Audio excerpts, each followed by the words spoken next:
Buongiorno ragazzi, da Mauren's Monkey. Oggi faremo un discorso un po' più lungo del solito. Parleremo di perché alcuni Rolex moderni si trovano sul mercato a quasi il doppio del prezzo.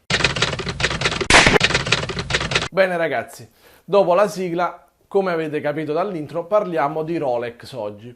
Perché alcune referenze, come ad esempio il Daytona nuovo, il GMT nuovo, il GMT Batman, il GMT verde, hanno un costo sul nuovo più alto rispetto al vero e proprio listino? Bene, questa è una domanda molto interessante che ha diversi aspetti. Il primo tra tutti è Rolex ha dei listini ufficiali, quindi o un privato si sentirebbe tranquillo e normale nell'andare nel concessionario Rolex, provarsi un Daytona in acciaio e dire questo mi piace, quanto costa?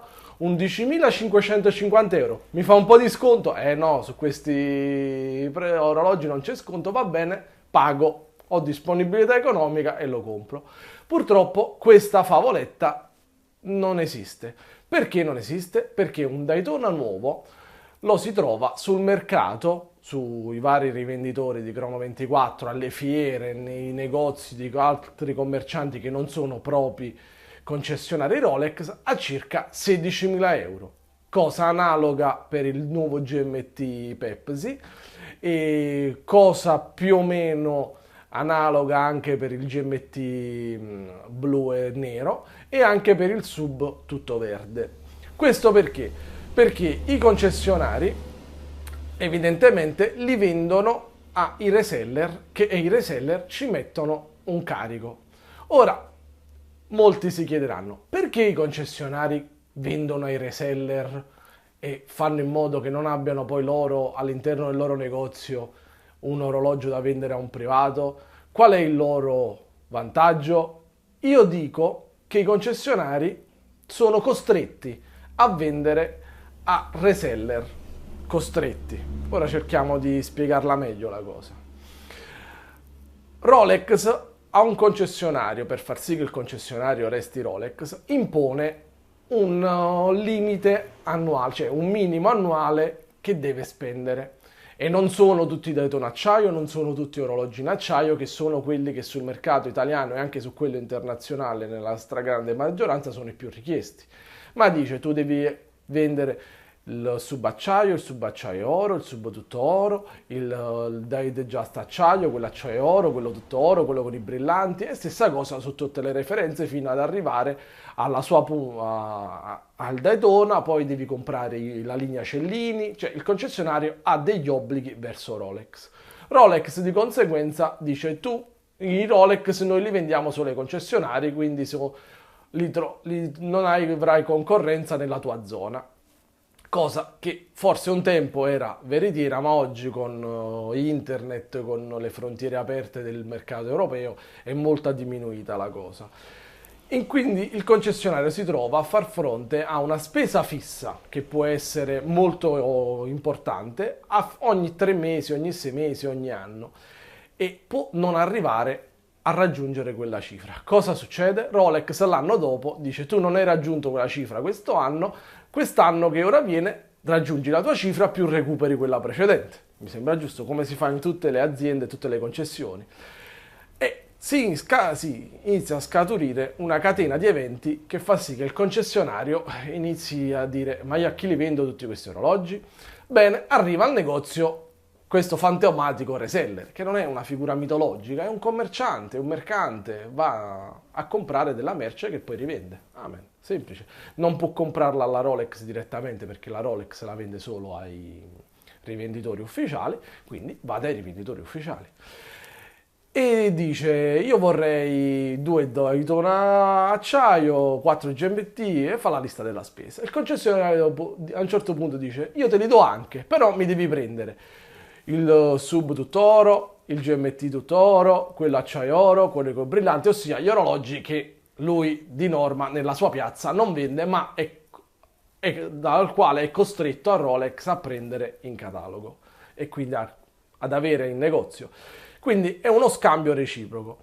Ora, non credo che sia legale, però suppongo, non ho notizie certe, che comunque il concessionario, oltre questo accordo, abbia anche un accordo sulla rivendita futura di determinati pezzi, perché diciamola tutto, un concessionario è sempre un commerciante, capisce che vende un orologio a listino a un reseller, il reseller lo mette quasi al doppio del prezzo e dice dammi qualcosa in più. Potrebbe anche accadere questo come non potrebbe accadere, questa è una mia supposizione. Lo fanno? Bah, io penso di sì, io lo farei, onesto. Detto questo, di chi è la colpa? Dei concessionari che devono vendere gli orologi o delle politiche Rolex? A mio parere è colpa delle politiche Rolex. In che senso? Rolex ogni anno fa un aumento di listino. Negli ultimi anni da fonti, ossia un concessionario che conosco, mi ha detto che gli ha ridotto nel tempo l'utile sulla vendita. Quindi da un lato aumentano i listini, da un lato diminuisce l'utile sulla vendita.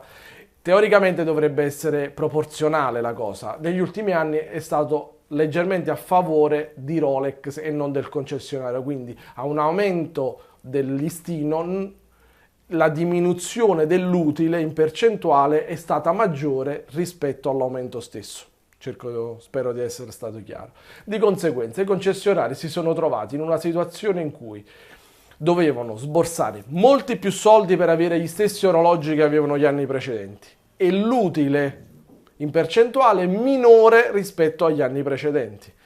Questo ha fatto sì che le figure dei reseller diventassero sempre più importanti sul mercato. Questo perché? Perché il concessionario mica può chiudere, mica vuole chiudere.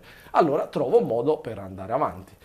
Ora Rolex, per sconfiggere il mercato parallelo dei reseller, come lo vogliamo chiamare, ha iniziato a fare alcune politiche, come riduzione del numero dei concessionari sul territorio. Ha preso alcuni concessionari che fatturavano di meno, avevano qualche insoluto, avevano qualche problemino, sono stati scoperti a fare queste operazioni e gli ha tolto la concessione. Contestualmente sta iniziando ad aprire le boutique dedicate, gestite sempre da qualche commerciante che si fida di più. Ad esempio a Roma la boutique che ha aperto Rolex la gestisce Haussmann, che non è l'ultimo venuto, per amor di Dio, è un commerciante storico importantissimo e gestisce la boutique Rolex. Quindi Rolex sta facendo le boutique proprie, quindi riducendo il numero dei concessionari da un certo punto di vista, da un lato. Da un altro lato sta facendo una pratica facile. Ha mandato una notifica a tutti i suoi concessionari che gli orologi non devono essere più venduti con le pellicole. Che significa? Che se uno si compra un orologio deve essere spellicolato davanti al cliente e consegnato senza le pellicole. È una pratica che effettivamente dal punto di vista tecnico è funzionale, perché Rolex dice così sul mercato non ci sono altri orologi nuovi con le pellicole, ma ce l'hanno solo i concessionari. Al massimo ai reseller arrivano nuovi appena spellicolati. E così sta succedendo, infatti. E questa è una procedura che, diciamo, è una coperta corta, la tiri da un lato, la scopri dall'altro, perché già i reseller si sono messi adoperati per semplicemente scrivere nella vendita orologio privo delle plastiche, spellicolato. Quindi è una misura che funziona. Forse sì, che scoraggia il reseller. No, assolutamente. Quale potrebbe essere una politica che scoraggi i reseller? Butto lì la mia ipotesi. Le liste di attesa gestite dalla casa madre. Prendiamo il caso di un brand importantissimo che fa tutt'altri prodotti. Le auto di lusso, la Ferrari. Se Tizio, che ha disponibilità economica, vuole comprarsi una Ferrari nuova, va dal concessionario Ferrari. Voglio questa, la voglio di questo colore, così e così e così. Il concessionario prenderà un acconto, segna il nome all'interno di una lista che va direttamente alla casa madre e non a liste di attesa scritte su un foglietto o sul registro privato del commerciante del concessionario, e in questo modo la casa madre potrebbe inviare seguendo la lista d'attesa ai vari concessionari gli orologi, ma credo che sia un carico di lavoro che a Rolex non interessa. Però sarebbe un modo per risolvere la questione, a mio parere. Ma voi cosa ne pensate di questi orologi venduti a più del valore del listino? Voi li acquistereste? Fatemelo sapere nei commenti. Mettete mi piace al video, iscrivetevi al canale. A presto!